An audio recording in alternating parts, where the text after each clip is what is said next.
Hello, today we're going to go over Werewolf, aka Dire. He's a mythic ninja, brand new ninja class to the game. Super unique, fun. He's a fun ninja. Oh, imagine that, a fun hero. We're going to go over his perks in a second. When you first look at his perks, you're kind of like, he doesn't really do any damage, but he actually does some damage. It's interesting. High ability damage modifier, probably. But he, unlike BR, Battle Royale, we can't really, once you evolve him to 5-star or 4-star or 3-star, he evolves his look. We can't really change anything. You can't go back to his white werewolf look, his brown. His 5th-star variant is this black and gold. He's got the black and gold nunchucks, black and gold sword. He's got the gold arm plate. He's cool. He's super cool looking. But I kind of wish we were able to go back and change the variants. Just a little bit. But cool, like the white werewolf with the blue. Oh, he's cool. He's really cool. So he's only available in the store, currently the event store, which is probably only gonna last another week. For those of you that are wondering what you should be grinding out, I would definitely pick up Dire if you have not already. So let's get into him really quick. He's a ninja at the end of the day, so Shinobi reduces fall damage taken by 10%, increases run speed and sprint speed by 10%. He's going to have Dragon Slash. He's going to have Kunai again. So second hero to have Kunai, which means the tactical perk from Bladstorm can now be utilized. We also get Crescent Kick. So no Smoke Bomb and no Shurikens. Gets Mantis Sleep like every ninja, which is your double jump. Level 5, you get 3 Mantis Style. Reduces the energy cost of Mantis Sleep by 50%. Level 8, you get Praying Mantis. The ninja can leap higher, increasing the effectiveness of Mantis Sleep. So right here, you have 3 perks for double jumps. Level 12, Shadow Stance. After defeating an enemy with a melee weapon or edged damage, so you could technically be using a hammer if you wanted to, you can activate Shadow Stance. The ninja enters Shadow Stance for 4 seconds.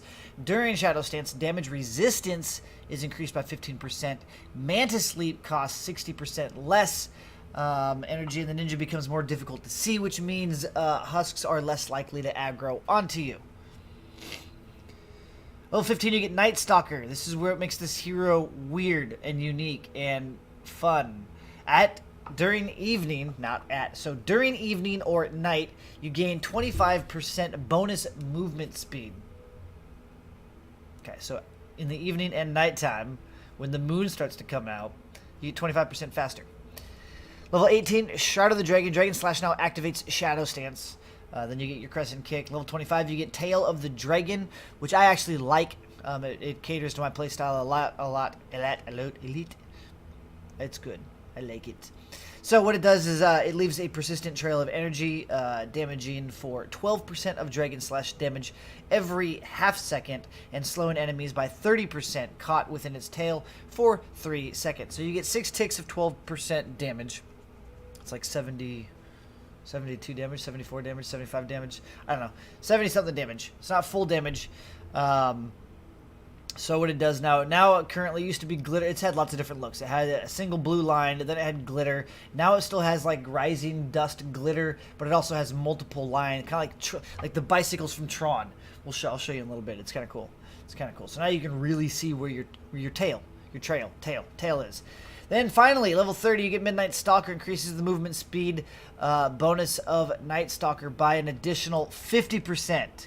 So if we're reading this correctly, there's been a lot of typos in their perks, but if we're reading this correctly, you get an additional 50. It's not increasing it to 50. You get an additional 50%. So you're at 75% bonus speed at night. Abilities cost 50% less energy during the evening as well. The in-game description: a wild ninja that becomes more fearsome and energetic at night. Okay, so he just becomes super fast at nighttime and little energy cost of abilities. But the one thing that I do like to note, he doesn't have any abilities or perks that give him weapon damage or any damage altering. So right off the gate, when I was looking at this hero, I was like, it's not going to do any damage. He doesn't excel at Crescent Kicks, at Dragon Slashes, or even Kunai. Everything is about double jumping and moving faster. So, Going into it, I was worried he was going to be underwhelming, but I think they gave him a high enough ability damage modifier that he does some damage. It blew my mind. The bonuses he brings to the table. He brings a support bonus. Anatomy lessons increases the critical rating with swords, axes, and scythes by 18%. The other hero in the game that already had this was Deadly Blade. And then his tactical is Hardy Strikes. Every 4th hit with a melee weapon restores 24 base health. The only other hero that had this tactical was Alchemist, aka Santa Sarah from last holiday season. So it's good to see they're both really good bonuses. So it's cool that we have another option for those too, especially if you guys weren't around for the holiday season last year. Deadly Blade is always in the game, so you can get anatomy lessons, but Hardy Strikes you're currently not able to get unless you pick up Dire. So here are some of the support bonuses and tacticals. You can obviously there's still more in the game, but these are the typical ones you would see on a ninja. For support bonuses, you can do sword crit damage, ability damage, anatomy lessons, which is Deadly Blade, which gives you that 18% crit rating, 18 crit rating. That's not 18%. And then 5 wins cut from Swordmaster, which gives you just straight sword, axe, and scythe damage. Fleet just gives you a flat 12% movement speed from Phase Scout. And then tacticals, there's a ton of different things people like to do with tacticals. Sneaky from Phase Scout. Shadow Stance will increase your movement speed by 20% for 5 seconds. So remember, this hero activates Shadow Stance just by Dragon Slashing, or anytime you kill anything with edged weapon damage will cause Shadow Stance as well. Corrosion from Deadly Blade is one of my favorites. Basically, when you critically hit a target, 15% of that damage that was done, so the more crit build that you have on your weapon, the more corrosion benefits. It's just a dot damage over time. Dragon Days, a lot of people like for survivability. When your shield pops, an AoE damage blast pops out that stuns things. You could slot Kunai from Bladstorm if you bought Bladstorm previously. So now you can get your additional Kunai and more Kunai damage. Hardy Strikes from Alchemist for healing. Stormborn from Fleet. Melee kills increase movement speed by 30% for 3 seconds. So that's even faster, but for a smaller window of opportunity. So if you're killing things more quickly, you can run around even faster. And then Stun Baton from Vanguard. Melee critical hits do increased impact.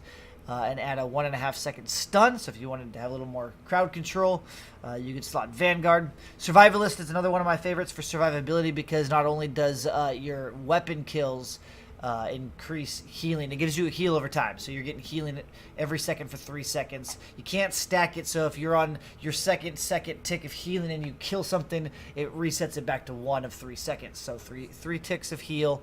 But abilities trigger it also. So if you wanted to, this character doesn't have shurikens, so it's not so relevant. But on Bladstorm, for instance, I really appreciate Master Grenader's healing over Alchemist's healing, because when I'm trying to stay alive from a distance, I can jump in the air, do kunai, I can stay at a distance, throw shurikens, and get healing. This character doesn't have shurikens, so you're limited to kunai, you're limited to Dragon Slash, you're limited to Crescent Kick. So the Master Grenader healing isn't going to excel as much, and the healing you get from Hardy Strikes is actually a bigger heal. You just have to stay in combat. So there's preference. And then last but not least, since you've got Crescent Kick, you can apply Affliction with Guardian. So those are just some of the options. There's other things, obviously. You can increase your shield, your health. You can increase other things that you want. Who knows? But these are just some good ones to look at if you're curious. We are going to be running, I will show you. We're going to be running Phase Scout for just a standard flat 12% movement speed. Why not? Why not? And then we're going to run Rook with Sneaky, which is another one that you can get from Phase Scout in Tactical if I had a second one, but I don't. But Rook gives it as well.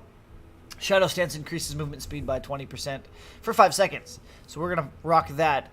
I honestly think that Fleet is going to be more active, more readily active. But we'll see. We'll run this for now. All right, so here we are in Hexylvania before it's gone. Probably have a week left. I am running swords. I'm a ninja. But more importantly, the Vendortech Slicer, I've got 14% movement speed also. So we should be fairly fast compared to most let's go ahead and we'll activate Shadow Stance. Target located. Drop the Atlas on the target when you're ready. It's crazy. It's crazy. Bonus You new challenge is players now don't available. remember, but back in the day, the different classes had different speeds too. Constructors were super slow, like half the speed as a ninja. It was ridiculous. So speeds like this right here, crazy, crazy, crazy. I still think of constructors as these just like, I'm coming, I'm gonna be there. Hold on. But they buffed it. They buffed a lot of them. They normalized the speed quite a bit. So, anyways, again, for those of you that are brand new, you got Dragon Slash, which is basically you dash forward with your sword. Your sword, let's not get this twisted. Your sword does not affect your Dragon Slash damage. If you had here, we'll do this just for example. If you have a gun equipped, we'll throw a shotgun in here. We'll put the shotgun out. You'll see that a sword appears as I'm dashing. It's an ability sword. It has nothing to do with my sword that I have equipped. Whoosh. That is not the weapon that I'm using. There's your pixie dust. There's your little Tron things. That's the tail of the dragon. So anything that's stuck inside of your path is going to be moving 30% slower, and then they're taking 12% of your initial Dragon Slash damage every half second for 3 seconds. So 6 ticks of 12% damage if they stay inside of that trail. Dragon Slash consumes 50% energy. It's super, super expensive, so don't use it as your main ability. Be careful with it because it'll drain your energy quickly, very quickly. Now, Crescent Kick is free? No, 30 energy, and it does a 180. Sometimes it feels like it also hits things behind you, but I think that's more of the latency, the ping, your leg, whatever. There's been some instances where you'll be hacking things and their physical hitbox isn't exactly where their physical body shows on screen. So it's typically a 180 arc, so anything from side to side and in front you will hit. And since you don't really have any damage altering perks or anything on your Crescent Kick, you're pretty much going to be using Crescent Kick as a stun or a CC, primarily with blasters, mouth breathers. If they're getting ready to shoot at you and you're out in the open, run over, kick them. They'll get stunned, and then you can finish them off with your swords. Now, Kunai is what's going to make this hero unique, because there's not a lot of heroes that use Kunai. Bladstorm is the only other one. And Kunai, when you jump in the air, well, if you don't jump, if you just stand here, we'll just do this, I'll show you. So we'll stand at the beginning of this tile, and what it's going to do is it's going to backflip me in the air, and it's going to shoot the Kunai out pretty much in the first section, first half. So, hey, that's rude. From right here to right here, it covers. So it's like a quarter of the tile, out half tile. When you jump, the higher you are, the bigger the spread of your Kunai. So we'll just jump straight up. Actually, let's do it this way. Yeah. We'll just jump straight up from here. We'll do one jump. Kunai, boom. And it covered almost the whole tile. We'll do a double jump as soon as it's ready again. Now, the higher you are, the less damage. Well, there's two things that are applying. The further in the air you are, the less damage the Kunai are going to do, but you're also spreading your Kunai out. Whereas, it's rude. It's totally rude. Whereas, if your Kunai are closer together, then obviously you're going to hit your target with more Kunai, thus doing more damage also. So not only do you lose damage per Kunai, but you're not hitting the target with as many Kunai. Here's the stun. If it doesn't kill him, stun. Okay. Now, let's go back. Oh, there's still husks everywhere.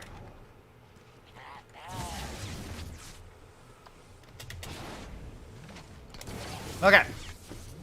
Let's come back down here before we were rudely interrupted. Double jump Kunai. So remember, one jump covers pretty much the whole tile. Double jump Kunai. Whoosh. And it came out. It covered a little bit out to here. Covered a little bit out to here. And I believe 4 tiles is the maximum you can be in the air before it whiffs. meaning it dissipates before it hits the ground. Is it going to tell me? It's not. Oh, it used to give the in-game description of the abilities. Oh, they took it away. They took it away. Sad. I'm almost positive that 4 tiles in the air. So if we go up 3, so we're up 1. We'll go up 1 more. Those ones didn't hit. So yeah, 4 in the air.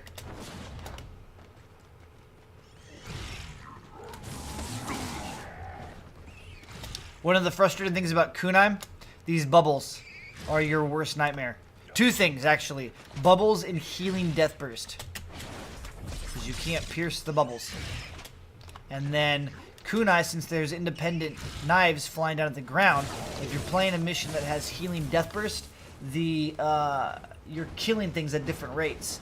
And so when they die, they pop and heal everything else. Kunai is more of an AoE favored. So if you have a cluster of husks together, you're going to jump up and use it. So the healing bit death burst negates a lot of your kunai. And then another thing you can do kunai on is if you get close to a blaster or a smasher, don't jump, run up to it, like literally go up and butt touch it, and then jump, and then all your kunai are going to land right inside of its side, its back, its butt if it's hunched over. So that's another way you can get all your kunai into a mist monster is you run up and you, in sword distance, then you pop kunai, don't jump because you'll spread them out. You want them all to jump into your target, like right there. I hit that whole side of the wall. If that was a smasher, all the kunai would hit it. Now, if you're chasing the smasher, you're going to have to jump because your kunai, you remember, if you're chasing them, your kunai land at your feet and only go out half a tile. So if he's walking away from you, he's going to walk out of range. So then you'll want to jump above his head. But typically, if you're in front of him as he's walking at you, then you can drop that right in his face. It's good stuff. Good stuff. There we go. It's nighttime. It's nighttime. I got the glowy feet. Look at that speed. Look at that speed. Look at that. Look at that. It's nuts. This is nuts. Let's go ahead and we'll activate it some more. Let's go ahead and get this going. Doosh. Doosh.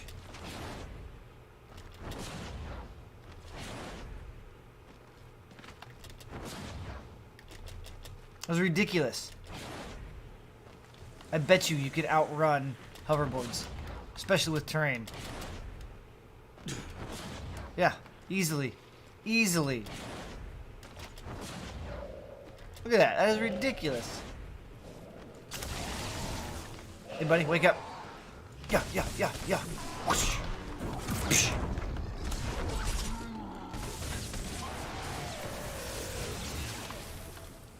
So, Werewolf. Definitely. If you guys are curious, I would definitely pick up Werewolf. Dire. He is he's a blast. He's super fun. The speed is insane. I actually have it gets a little frustrating because I do play a lot of ninjas, and so I have the double jumps, the speed. It's all kind of, you get muscle memory, right? What you can jump to, and with this extra speed, I overshoot things. I try to jump on top of my objectives, and I fly across. It's ridiculous. It's ridiculous. But you get used to it. You get used to it pretty quickly. It's a lot of fun. Super fast, super jumpy. Kunai is fun. You can buff Kunai if you really like Kunai by using Bladstorm in your tactical. You can buff. You can't buff Dragon Slash, but you can buff your Crescent Kick also. But ultimately, if you're trying to build this hero to be more effective, I would focus on weapon play, because it's you're gonna be doing more weapon play than ability damage on this hero. So things like Swordmaster Ken for just flat sword damage, and then throwing explosive Ken into your tactical for assassination. You could do that as well. Or corrosion if you've got a crit build sword. If you don't have a crit build sword, I do not recommend running corrosion in your tactical slot. So that's it. I could drag this out longer, but that's the basics. That's the basics of Dire. So go buy him. Seriously, buy him. He's super fun. He's super fun. I was super shocked to see the community on especially YouTube When a hero doesn't do a ton of damage, the heroes get just demolished by people's reviews. And I thought for sure everybody was going to hate this hero, but everybody seems to love this hero. So it's cool to see a fun hero exist and people like it.